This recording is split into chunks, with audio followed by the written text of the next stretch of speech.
नमस्कार, मार्केट से पंचनामे में आप सभी का स्वागत है। हफ्ते का पहला कारोबारी सत्र भारतीय बाजारों की शुरुआत तो कमजोर तौर पर हुई थी और दिन भर कामकाज भी बहुत ज्यादा कोई न गिरावट न तेजी के साथ कामकाज हुआ, लेकिन लास्ट आवर में जब रिलायंस ने मार्केट में पार्टिसिपेट किया और दिन के ऊपरी स्तरों पर बाजारों खींचा, उसके बाद मार्केट्स क्लोज भी डे हाई के आसपास हुए। मेजरली रिलायंस के ही सपोर्ट की वजह से भारतीय बाजारों में खरीदारी आई। इसके अलावा HUL, TCS, कुछ और ऐसे नाम थे जो कि आज पार्टिसिपेट करते हुए दिखाई पड़े, स्पेशली TCS जो कि एक समय में 2-2.25% ऊपर तक भी कामकाज कर रहा था। हालांकि आज मिड कैप स्मॉल कैप दोनों में ही दबाव था। सेलेक्टिव बाइंग आज मेटल स्पेस में थी, IT स्पेस में थी, FMCG में थी, रियल स्टेट स्पेस जहां पर कुछ हद तक प्रेशर आज के सत्र में आता हुआ दिखाई पड़ा। इसके अलावा जो एग्रेसिव सेक्टर्स थे जैसे कि बैंक्स और NBFC, वहां पर भी बहुत ज्यादा पार्टिसिपेशन नहीं आता हुआ दिखाई पड़ा। चलिए अब सवाल जवाब का सिलसिला शुरू करेंगे और बातचीत करेंगे अलग अलग सवालों के ऊपर। सबसे पहला सवाल हमारे पास आया है सौरभ धवन जी का। इन्होंने ग्रैन्यूल्स इंडिया पे सवाल पूछा है। सौरभ जी, ग्रैन्यूल्स कंपनी में एसेस तो कोई खास बुराई नहीं है, मोमेंटम में भी शेयर है, नए हाइस के आसपास कामकाज भी कर रहा है, लगातार तेजी देखी भी गई है, लेकिन लोअर लेवल से शेयर डबल हो चुका है। तो आप इसे ना भूलें, 200 रुपए की रेंज से चलता हुआ शेयर करीब 400 रुपए के आसपास पहुंच चुका है। तो जिस तरह का मोमेंटम है, उस मोमेंटम के हिसाब से तो आप थोड़ा सा ढीला हो सकता है, लेकिन पॉजिटिव खबरें आ रही हैं। प्लेज छुड़ाने की खबरें आई थी रिसेंटली, उसका भी एक इम्पैक्ट था आज। तो आप बने रहें, अगर आपके पास है तो लोअर लेवल पर खरीदारी की है तो भी कोई दिक्कत नहीं है, और हायर लेवल पर है तो भी आप इतना ना घबराएं। सिचुएशन यहाँ पे और बेटर होने की उम्मीद लगाई जा रही है इस कंपनी के साथ। कोई भी गिरावट मिले और ऐड करना चाहें तो यहाँ ना करें, कोई बड़ा फॉल आए तो आप वहाँ पर ऐड कर सकते हैं। इसके अलावा अब बातचीत करते हैं BHEL को लेकर। एक सवाल है अभिषेक जी का। 132 के रेट पर 1000 शेयर हैं, एवरेज करें।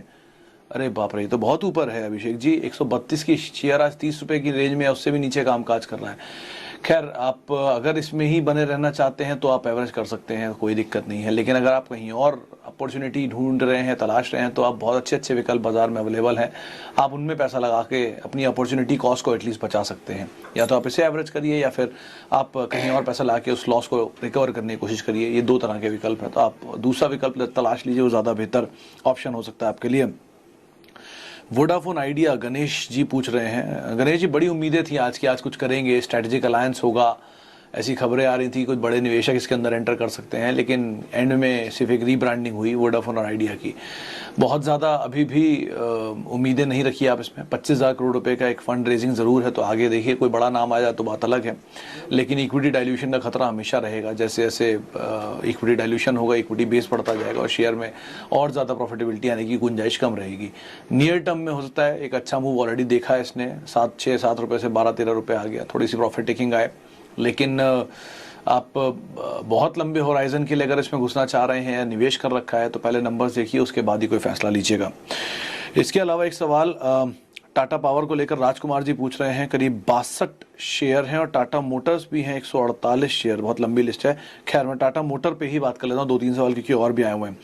राजकुमार जी, टाटा मोटर्स में 148 लेवल थोड़ा ऊंचा ज़रूर है, और आपने जब खरीदारी की है तो 110 रुपये से चलता हुआ शेयर 150 रुपये पहुंचा है, उसके बाद आपने खरीदारी की है, तो थोड़ा महंगा ज़रूर खरीद लिया है। लेकिन ठीक है, नंबर्स ठीक ठाक आएंगे, सिचुएशन थोड़ी बेटर होगी तो ये भाव भी दिखाएगा आपको। लेकिन वो लेवल अच्छा था जहाँ ये पहले सस्टेन कर रहा था और जहाँ शायद आपने खरीदारी नहीं की, यानी 100 रुपये, सब 100 रुपये के नीचे जो लेवल थे, तो आप उस लेवल के आसपास देखिए और वहाँ पर इन्वेस्ट करिए, वो ज़्यादा बेहतर विकल्प। और अभी अपनी पोजीशन में आप बने रहें, रीजनेबल प्रॉफिट लेकर निकल सकते हैं। नितिन सोनी जी पूछ रहे हैं फाइजर में क्या करें। सोनी साहब, 5,000 रुपये आज पहुँच गया, ऑल टाइम हाई शायद इसने आज हिट किया है अपना, और अभी स्पेशल डिविडेंड देने के बाद ये 5,000 का लेवल छुआ है। ये इन्वेस्टमेंट ग्रेड स्टॉक है, इसमें ट्रेडिंग मत करिएगा अगर आप करना चाह रहे हैं तो। इसे आप लीजिए, रखिए, हर गिरावट में खरीदारी करिए, एक्यूमुलेट करिए जितना कर सकते हैं, इसके डिविडेंड का मजा लीजिए और अपने बच्चों को ये शेयर दे के जाइए। इस कंपनी में और कोई बुराई नहीं है, best, one of the best company है फार्मास्यूटिकल स्पेस की। तो आप इस लिहाज से इसको देखिए, इन्वेस्टमेंट ग्रेड स्टॉक है, किसी भी हाल में ट्रेडिंग ग्रेड स्टॉक नहीं है। बड़ा फॉल आता है तो आप जरूर एक्यूमुलेट करें इसे। इसके अलावा एक सवाल है फ्यूचर रिटेल क्या होगा, हर्ष जी पूछ रहे हैं। हर्ष जी, ये लगातार लोअर सर्किट झेल रहा है शेयर, और 150 रुपये से टूटता हुआ 100 रुपये की रेंज में भी अब पहुंच भी गया है। 4-5 दिन से लगातार सर्किट लगा भी रहा है लोअर साइड पे। कंपनी के लिए अच्छा सौदा है, स्टॉक के लिए नहीं है, इसलिए कोई भी तेज़ी मिले आप यहाँ से निकल जाएं, वो ज़्यादा बेहतर विकल्प रहेगा। इसके अलावा एक सवाल अशोक लेलैंड पर है। 140 रुपये के दाम पे अक्षय मित्तल जी का है। मित्तल जी, बहुत ऊपरी स्तरों पर आपने खरीदारी की है, तो इतनी हायर लेवल पे अभी तो आपके लिए यही राय है कि आप होल्ड ही कर सकते हैं, लेकिन कोई भी तेज़ी मिले, रीजनेबल प्रॉफिट मिले तो ही निकलिएगा। नंबर सब कुछ है, नंबर्स देखिए, उसके बाद इसमें कुछ भी फैसला लीजिएगा। अगर नंबर्स कंसिस्टेंट हैं, बेटर आ रहे हैं तो ही इन्वेस्ट करिए, वरना आप लोअर लेवल पे इसमें एक्यूमुलेट कर सकते हैं, ऊपरी लेवल पे आप निकल ही जाए, ज़्यादा बेटर है। इसके अलावा IDFC बैंक को लेकर आरुष जी का एक सवाल है। IDFC बैंक पे आरुष जी रोज ही सवाल आता है मोर और लेस। बैंक में परेशानी नहीं है, मैनेजमेंट में परेशानी नहीं है, नंबर्स में भी ठीक ठाक है। हाल की तेज़ी इस वजह से कि वोडाफोन में तेज़ी है और इनका बड़ा एक्सपोजर है वोडाफोन में, तो वोडाफोन से इन्हें उम्मीदें आ रही बाज़ार में कि हाँ शायद ये भी नंबर्स अपने रिकवर कर लेगा। लेकिन यहाँ पर भी यस बैंक की तरह एक ही चीज़ है कि जैसे जैसे 3-4 क्वार्टर तक अपने नंबर्स को ठीक ठाक नहीं देते हैं, एनपीए की सिचुएशन को कंसिस्टेंट नहीं रखते हैं, तब तक आप इसमें लॉन्ग टर्म होराइजन के हिसाब से निवेश ना करें। अच्छी चीज़ है, डिविडेंड देती है, अच्छा चीज़ है कि मैनेजमेंट बहुत स्ट्रांग है, सो फार स्टेबल है, तो आप बने हैं तो बने रहें, नई खरीदारी ना करें, लंबी अवधि के लिए नंबर्स को पहले देखें। कौन से अच्छे पोर्टफोलियो स्टॉक्स हैं खरीदारी के लिए मौजूदा करेक्शन में? अभी करेक्शन वैसे आया नहीं है मित्तल साहब, लेकिन फिर भी अच्छे स्टॉक में बहुत लंबी सूची है। HUL TCS जैसे FMCG IT की 2 कंपनियां हैं, टेक महिंद्रा एक अच्छा विकल्प है, HCL एक अच्छा विकल्प है लार्ज कैप में। इसके अलावा कोलगेट बहुत अच्छा विकल्प है, बाटा एक अच्छे दाम पर था, यूनाइटेड स्पिरिट्स हाल में काफ़ी करेक्शन आया, अच्छी कंपनी है, मल्टीनेशनल कंपनी, देश की सबसे बड़ी, दुनिया की सबसे बड़ी लीकर कंपनी है। जिलेट, फाइजर, इनमें कोई परेशानी नहीं, इस तरह के विकल्प को आप कभी भी तलाश सकते हैं। थोड़े महंगे ज़रूर लगेंगे, लेकिन जाहिर सी बात है अच्छी चीज़ महंगी होगी, तो आप उस हिसाब से देखें। इन महंगे शेयरों में कभी करेक्शन आता है और नीचे मिलते हैं तो आप ज़रूर इनमें खरीदारी करें। इसके अलावा ग्लेनमार्क 495 250 शेयर हैं, क्या करा जाए, ये अर्नब जी पूछ रहे हैं। अर्नब जी ठीक ठाक दाम है आपकी खरीदारी का, ऐसा घबराने वाला बात नहीं है इसमें, और कंपनी भी बुरी नहीं है। नंबर्स थोड़े से ढीले आए थे और वो एक दवा मिलने की वजह से वो भागा ही बहुत था, तो थोड़ा करेक्शन इसलिए भी देखने को मिला। आप बने रह सकते हैं क्योंकि भागा बहुत है इसलिए थोड़ा कूल ऑफ ज़रूर हो रहा है, लेकिन अदरवाइज कंपनी में बुराई नहीं है, अब घबराने वाली कोई एटलीस्ट सिचुएशन नहीं है यहाँ पर। ICICI बैंक, पाटिल साहब क्या दिक्कत है इस बैंक में? अगर आप लंबी अवधि के नज़रिए से इसमें निवेशित हैं तो कोई दिक्कत नहीं है, अच्छा बैंक है, बढ़िया, देश का सबसे बड़ा निजी बैंक है और नंबर वाइज भी स्टेबल नंबर्स हैं, ग्रो भी कर रहे हैं। 5 इनके जो 4 सब्सिडरीज या 3 सब्सिडरीज जो लिस्टेड उनमें भी खास प्रॉब्लम नहीं है, तो आप इसमें बने रहें, कोई इशू नहीं है। लंबी अवधि का नज़रिया है तो शॉर्ट टर्म ट्रेडिंग के लिए ज़रूर जो ट्रिगर्स हैं या फिर जो लेवल्स हैं उन पर आप ध्यान रख सकते हैं।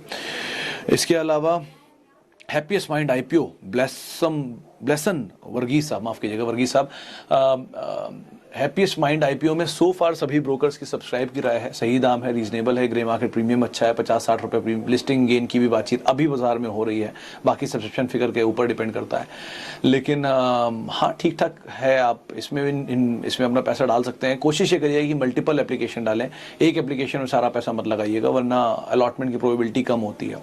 अगर अलॉटमेंट होते हैं तो आप इसमें लंबी अवधि के लिहाज से खरीदारी कर सकते हैं, लिस्टिंग के बाद नीचे आता है तो वहाँ पे खरीदारी करें, वो तो और ही अच्छा लेवल रहेगा।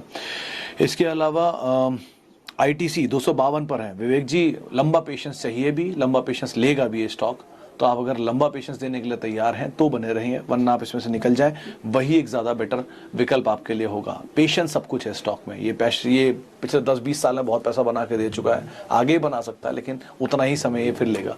छोटी अवधि की ट्रेडिंग के लिहाज से आप इसमें ना घुसें, वो ज़्यादा बेहतर रहेगा। 252 रुपये के रेट पर विवेक जी का भी यही सवाल है ITC पर, और उनको भी यही राय दी जा रही है कि इतने मतलब लेवल्स की आप चिंता ना करें, लोअर लेवल पर खरीदारी करें, एक्यूमुलेट करें, डिविडेंड मिलता है, डिविडेंड को आप खाएं, 10 रुपये पर शेयर का डिविडेंड दे रहा है।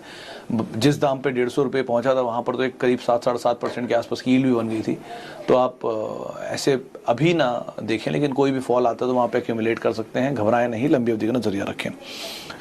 इसके अलावा GNA एक्सेल पर सौरभ कुमार जी का एक सवाल है, 440 पे खरीदारी है सर, कंसर्न है इनके साथ थोड़ा प्लेज को लेकर। वैसे तो ये कंपनी ठीक ठाक है, लेकिन बिजनेस ठीक है, कंपनी क्लाइंटेल ठीक है, लेकिन प्लेज इसके लिए बड़ा कंसर्न है। अगर कभी भी मार्जिन ट्रिगर होता है तो स्टॉक में एक सडन फॉल आ सकता है, तेजी मिले, यहाँ से निकले, किसी और ऑटो एंसिलरी कंपनी में आप एंटर कर जाएं, वो ज़्यादा बेहतर विकल्प रहेगा। टाटा मोटर्स DBR पे भी बातचीत हो चुकी है, रादर 200 शेयर लिए हैं। अगर टाटा मोटर में मूव है और टाटा मोटर DVR में, दोनों में डिफरेंस जो है वो ज़्यादा वाइडन चल रहा है इस टाइम, ये आमतौर पे 60% की रेंज में रहता है। अगर ये डिफरेंस 60 से ज़्यादा बढ़ता है तो बाजार ज़रूर कैचअप करने की कोशिश करेगा, तो आप इसमें बने रह सकते हैं, तेज़ी मिलती है तो आप इसमें निकल भी सकते हैं, लेकिन लंबी अवधि के लिहाज से ये स्टॉक ठीक नहीं है। मतलब ठीक है, एज इन लंबी अवधि के लिए आप, ये दाम ठीक नहीं है, नीचे के दाम पे मिले तो ज़्यादा बेहतर रहेगा। चंबल फर्टिलाइजर पर अजय प्रभु जी पूछ रहे हैं क्या किया जाए। चंबल फर्टिलाइजर में रिसेंटली खबर भी थी कि ये शायद नहीं, इनफैक्ट कोरोमंडल में थी, चंबल में नहीं थी, लेकिन हाँ फर्टिलाइजर ठीक है, फर्टिलाइजर के नंबर्स ठीक ठाक आए हैं, मानसून के आंकड़े सही हैं, लेकिन ये शेयर थोड़ा चलता कम है। लैंड बैंक की बातचीत जब होती है बाजार में तब इसमें कुछ एक मूव आता हुआ दिखाई पड़ता है। और अदरवाइज इसमें प्रमोटर जो हैं, शायद हिंदुस्तान टाइम्स इनके प्रमोटर हैं, उन्होंने इसमें खरीदारी की है, अगर मैं सही हूं तो वो खरीदारी किए भी जा रहे हैं और रिसेंटली उन्होंने और खरीदारी की भी है, कल परसों में शायद खबर आई भी थी। तो वैसे ठीक ठाक कंपनी है, थोड़ा आप समय देंगे तो शायद आपको इसमें पैसा बनता हुआ दिखाई पड़ सकता है, तो आप उस लिहाज से इस पोजीशन को देखिए। RIL अमित अग्रवाल साहब, आज ही सुबह एक bank of America Merrill Lynch की रिपोर्ट थी, 2355 रुपये के टारगेट्स वो दे रहे हैं। पहले टेलीकॉम ग्रोथ स्टोरी रही, अब रिटेल रहेगी, तो आप घबराएं नहीं, आज भी बाजार को चलाने में पूरा हाथ रिलायंस का ही था। तो इस तरह के स्टॉक में कभी आप घबराना नहीं चाहिए, नीचे के लेवल में मिले खरीदारी करें, ऊपर के लेवल पे आप होल्ड करें, लंबी अवधि के लिए रखें, बच्चों को देखे जाएं, इस तरह के स्टॉक है। साथ ही साथ एक सवाल आया है, बहुत सारे सवाल आ रहे हैं इनफैक्ट, यस बैंक क्या करा जाए, कब इंक्रीज होंगे? सर ये सवाल बहुत मुश्किल है इसका जवाब देना। यस बैंक के केस में एक ही चीज़ एप्लीकेबल है, जब तक नंबर्स ठीक नहीं होंगे एटलीस्ट 2 से 3 क्वार्टर तक, तब तक इसकी सिचुएशन ठीक नहीं होगी। नियर टर्म में शेयर डबल भी हो जाए कोई बड़ी बात नहीं है, लेकिन इसमें सब्सटैंशियल इन्वेस्टमेंट या बने रहने वाला इन्वेस्टमेंट तभी किया जाए जब इसमें एक लंबी अवधि तक इसके नंबर्स अच्छे आते हुए दिखाई पड़ रहे हो आपको। महानगर गैस पे एक सवाल है वंजानी साहब का। सर कंपनी बुरी नहीं है, 970 अभी खरीदारी का दाम भी बुरा नहीं है, ऐसी कोई ट्रबल नहीं है इसमें, लेकिन थोड़ा सा वो गैस की प्राइसेस की वजह से इम्पैक्ट हो रहा है, लेकिन अदरवाइज आप बने रहें, कोई प्रॉब्लम नहीं है। ऊपर के दाम पर 1400-1300 के आसपास शायद तेजी कैप होगी एक बार को, तो वहाँ पे आप निकल सकते हैं, नीचे के दाम पे आपको दोबारा मिले तो आप वहाँ पर इसमें फिर से इन्वेस्ट करें। विनाती ऑर्गेनिक्स 10 साल के लिए बड़ा रनअप दे चुका है। अगर आप एक बार प्रमोद साहब पलट के इसके चार्ट्स देखेंगे तो इस शेयर ने मल्टी बैगर रिटर्न दिए हैं, क्योंकि मैनेजमेंट चेंज हुआ था, बहुत सारी चीज़ें चेंज हुई थी, नंबर इंप्रूव हुए थे, प्रोडक्ट के दाम बढ़े थे। अब की ग्रोथ स्टोरी के लिए पहले आपको इसके नंबर्स ठीक से स्टडी करने पड़ेंगे, उसके बाद आप इसमें उस तरह की तेज़ी की उम्मीद रखें, लेकिन वैसे कंपनी बुरी नहीं है। मैनेजमेंट का फेरबदल, अब उनकी सक्सेसर जो है बहुत स्ट्रांग है, तो एज सच कोई ट्रबल नहीं है, लेकिन यही है कि अगले सेट ऑफ नंबर्स अच्छे होंगे तभी इसमें उस तरह का एक बड़ा मूव आने की उम्मीद आप लगा के चलिए, जो पहले देखा जा चुका है। साथ ही साथ फ्यूचर कंज्यूमर स्वैप कब होगा, फ्यूचर एंटरप्राइज में फ्यूचर में कोई होप? देखिए अग्रवाल साहब, कंपनी अच्छी है, मतलब बिजनेस सही है, रिलायंस ने ले लिया है, रिलायंस अब रिटेल का जो हिस्सा है ये बन गया है, लेकिन स्टॉक जिसमें आप घुसे हैं वो स्टॉक का फ्यूचर एंटरप्राइज में चला जाएगा और उसका कुछ स्टेक रिलायंस के पास आएगा। तो आप कंपनी के लिहाज से अगर सोच रहे हैं तो रिटेल में एंटर करने के लिए Reliance is best bet, D-Mart is another best bet, लेकिन आप फ्यूचर में अगर छोटे दाम की वजह से घुसे थे और आपको लगता है कि इसमें मल्टी बैगर बन जाएगा तो ऐसी उम्मीद मत रखें। रिटेल में Reliance is the better option, आप वहाँ पर स्विच कर सकते हैं। साथ ही साथ Vodafone turn around story start. Prabhu साहब कुछ लोग ये मानते हैं कि इन्होंने नई ब्रांडिंग की है तो एटलीस्ट ये बंद तो नहीं हो रहा, लेकिन फिर यही एक बात कि वोडाफोन के प्रमोटर ने जो PLC है उन्होंने मना कर दिया कि और पैसा नहीं डालेंगे। अब बिरला ग्रुप कितना पैसा डालता है, कितना सर्वाइव कर पाता है, दाम बढ़ा पाते हैं नहीं बढ़ा पाते हैं, बहुत सारी चीज़ें भी डिपेंड करती हैं। नंबर्स ठीक नहीं होंगे तब तक सिचुएशन ठीक नहीं होगी, तो पहले नंबर ठीक होने दीजिए तब टर्न अराउंड होता है। कोई भी स्टॉक का टर्न अराउंड सिर्फ भाव में नहीं होता है, उनके रिजल्ट्स में होता है। रिजल्ट्स टर्न अराउंड होंगे तो भाव अपने आप ही रिफ्लेक्ट कर देगा, तो पहले रिजल्ट्स को टर्न अराउंड होने दीजिए, उसे टर्न अराउंड बोला जाता है। इसके अलावा बहुत सारे सवाल आ गए। जरा मुथूट फाइनेंस पे नदीम खान साहब पूछ रहे हैं क्या किया जाए। खान साहब मुथूट गोल्ड की स्टोरी है, कंपनी बुरी नहीं है, कंपनी अच्छी है। 170-72 टन गोल्ड इनके पास रिजर्व है, साउथ में इनका मेजर परफॉर्मेंस था, 40% घटा के 25% के आसपास लिया है, पूरे इंडिया में पैन इंडिया प्रेजेंस है, 8 करोड़ पर ब्रांच ये लोन डिसबर्स करते हैं, अच्छी कंपनी है, कोई दिक्कत नहीं है इसमें। थोड़ा भाव नीचे आ गया है, घबराए नहीं, अगर आपके दाम से 20-22-25% नीचे मिलता है तो आप एक्यूमुलेट कर सकते हैं दोबारा, लेकिन घबराने वाली सिचुएशन एटलीस्ट यहाँ पर अभी नहीं है। बहुत बड़ा रनअप दिखा है, इससे थोड़ा कूल ऑफ हो रहा है। इसके अलावा JSPL 211 10,000 शेयर, काफ़ी ऊपर के दाम पर काफ़ी बड़े शेयर आपने लिए हैं राजकुमार साहब। डेट कंसर्न हमेशा रहा है और प्लेज भी था, अभी भी है, लेकिन हाँ स्टील के प्राइसेस बढ़ना इनके लिए अच्छा है, रियलाइजेशन अच्छे हो रहे हैं। पिछले 2 क्वार्टर में NMDC ने बात साफ भी की थी रिसेंटली, तो आउटलुक सुधरा है। आज एक रिपोर्ट भी थी शायद JP मॉर्गन की स्टील को लेकर, उसमें भी इनकी पिक में था ये, तो आप होल्ड कर सकते हैं, अभी कोई दिक्कत नहीं है आपको बने रहने में, लेकिन बहुत बड़ी क्वांटिटी है, इसलिए संभल कर, तेज़ी आए थोड़ी पोजीशन आप कम कर लें और कुछ पोजीशन के साथ बने रहें। इसके अलावा ऑप्टो सर्किट पे क्या किया जाए, सेठ सचिन जैन साहब पूछ रहे हैं। जैन साहब, कंपनी ठीक नहीं है। ऑप्टो सर्किट में बहुत सारे मल्टीपल प्रॉब्लम है। पहले इक्विपमेंट बनाते थे, डेट बहुत है, प्लेज भी है, इस तरह की सिचुएशंस थी इनके साथ, बहुत टाइम ट्रैक भी नहीं किया। लेकिन हाँ, ये कंपनी के नंबर्स वीक थे, तो आप एटलीस्ट इसमें मत जाएं। बहुत सारे अच्छे विकल्प है, आप उनको देख सकते हैं। अगर आप इसमें नहीं हैं तो मत जाइए। बहुत अच्छी कंपनियां हैं, आप उनको देख सकते हैं। फार्मास्यूटिकल में छोटे दाम को मल्टी बैगर मत मान के चलिए, वो कभी मल्टी बैगर नहीं होता। बड़ा दाम अच्छी कंपनी मल्टी बैगर हो सकती है, तो आप उसे अवॉइड कर सकते हैं। चलिए आखिरी सवाल एक ले लेते हैं। सवाल आया है CDSL पर, 2500 शेयर है 462 रुपये के दाम पर, क्या किया जाए? अच्छी कंपनी है आकाश जी। CDSL भागा बहुत है, 175 रुपये का दाम आज आपको इस दाम पे दिख रहा है, लेकिन मोनोपोलिस्टिक बिजनेस है। रिसेंटली कुछ रिपोर्ट्स भी आई थी, उनका भी मानना है कंपनी जैसे जैसे अब ये डीमैट अकाउंट नए खुल रहे हैं, इनके पास अपॉर्चुनिटी और बढ़ेंगी। प्लस जो ये इशू हुआ है मार्जिन वाला, इससे भी इनके पास और एक बड़ा एज आना चाहिए कि अब डिलीवरी वाले शेयरों की तादाद बढ़ेगी, इंट्राडे की कम होगी। तो ठीक कंपनी है, इंडिया की ग्रोथ स्टोरी को रिफ्लेक्ट करती है। आप बने रह सकते हैं, कोई दिक्कत नहीं है। बस रनअप थोड़ा जल्दी आया है, इससे थोड़ा कूल ऑफ हो सकता है, घबराए ना उससे। चलिए इसी नोट के साथ अब मार्केट के पंचनामा को यहीं समेटेंगे। जिन दर्शकों का सवाल मैं नहीं ले पाया उसके लिए माफ़ी चाहूँगा। जिनसे बातचीत हुई उनका बहुत बहुत शुक्रिया। आप मेरे से जुड़ सकते हैं @Sumit Research, ये मेरा ट्विटर हैंडल है, मैं वहाँ पे मौजूद रहूँगा। नमस्कार।